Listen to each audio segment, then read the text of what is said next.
Chapter 24, October 1st, 1793. We set out to see where we could be useful. The black people were looked to.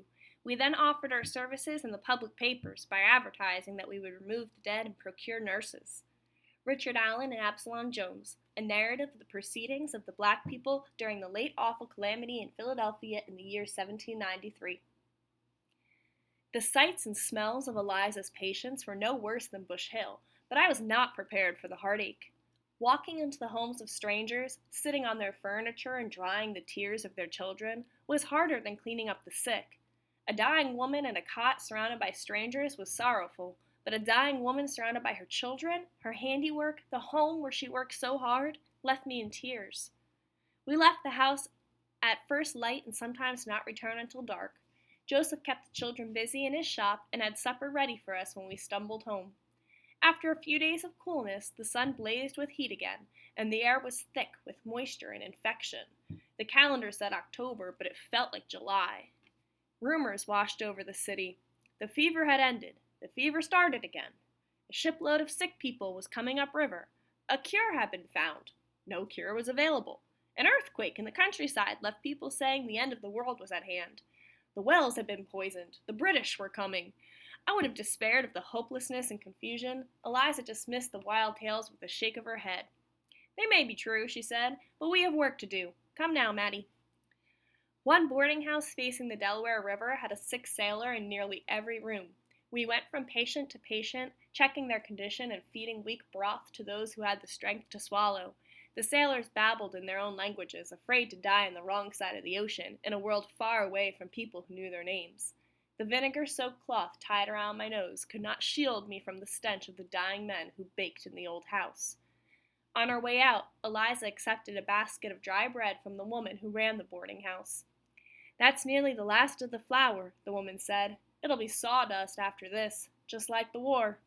"Sawdust?" I asked. "You can make bread." "It will have some flour in it," Eliza said as she thanked the woman, "but the sawdust will stretch the wheat, make it go farther. When your stomach hurts enough, the tongue won't mind the taste."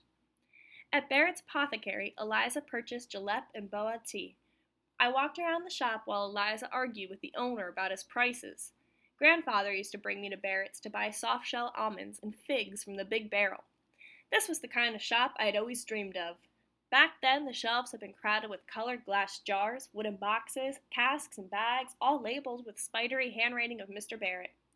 Now they were covered with dust and the shells of dead insects. Eliza finished her purchases, grabbed my hand, and slammed the door behind us.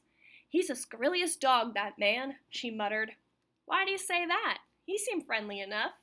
And he has the medicine you needed. The price of jalep and tea has climbed to the clouds since the fever struck. If he really cared, he would charge a decent price instead of robbing the sick.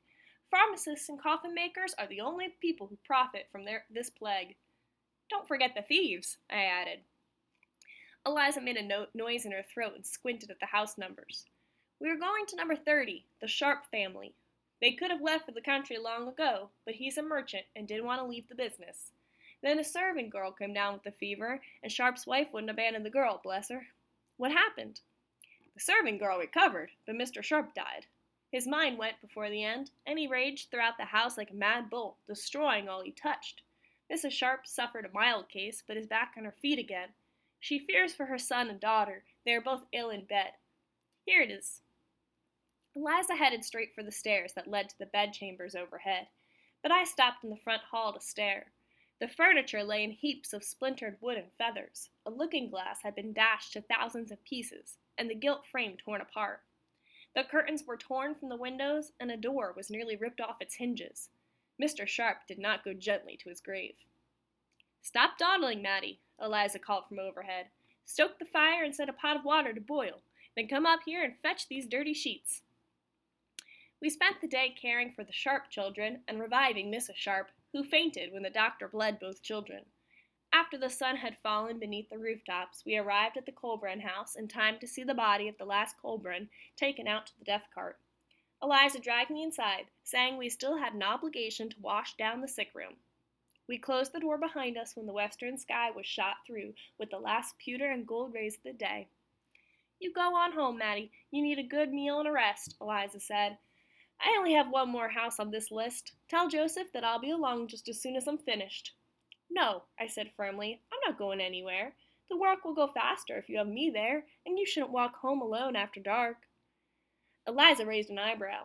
Never knew you to look for extra work. Come along then. We walked in silence, east first, then north. I followed closely, not wanting to lose Eliza in the confusion of alleys and shortcuts. I haven't been here before, Eliza said. Another member of the society asked that I stop in before retiring. These women are seamstresses. They live alone. She knocked politely on the peeling door, then entered. The Gundy sisters were both mending. They silently drank their broth and nibbled on the bread. Eliza helped each woman walk to the necessary and back while I aired out their mattresses. We washed the sisters' thin bodies and pulled clean shifts over their heads. One of the women tried to press coins into Eliza's hand, but Eliza politely refused and put the money back in the sister's shabby purse. My stomach grumbled as we mounted the stairs of the cooperage. I wondered what Joseph had cooked. He didn't have Eliza's cooking skills, but I wasn't fussy. Eliza breathed heavily as she labored ahead of me. How many more days could we carry on like this? The front room was dark, except for the flicker of a small fire in the hearth. No supper-time smells welcomed us. I looked around for the twins and Nell. A log popped and the sound echoed around the apartment like a gunshot. Joseph sat next to the fire, his face in his hands. He did not look up as we entered. Joseph? Eliza called sharply. Joseph, what ails you? Are you feverish again? Are you chilled? Joseph raised his face to look at his sister. Tears coursed down his cheeks. He couldn't bring himself to speak. Eliza grabbed his shoulders and shook him. What happened? She shouted. Where is Robert? Where are William and Nell?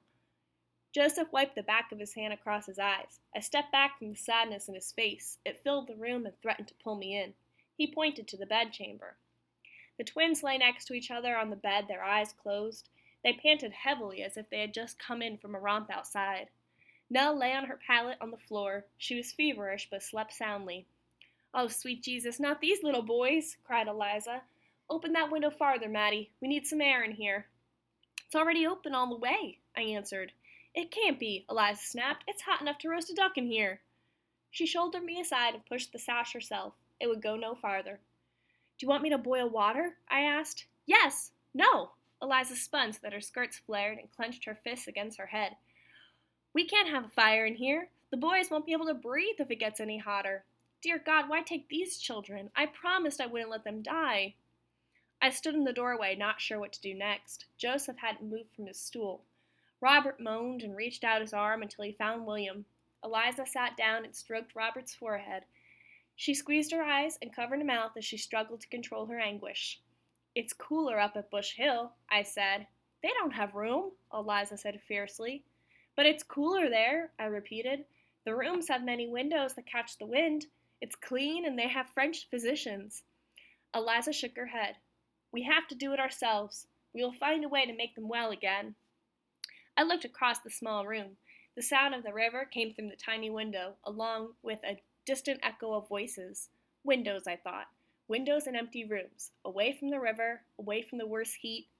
The coffee house, I cried. Eliza, we'll take them to the coffee house.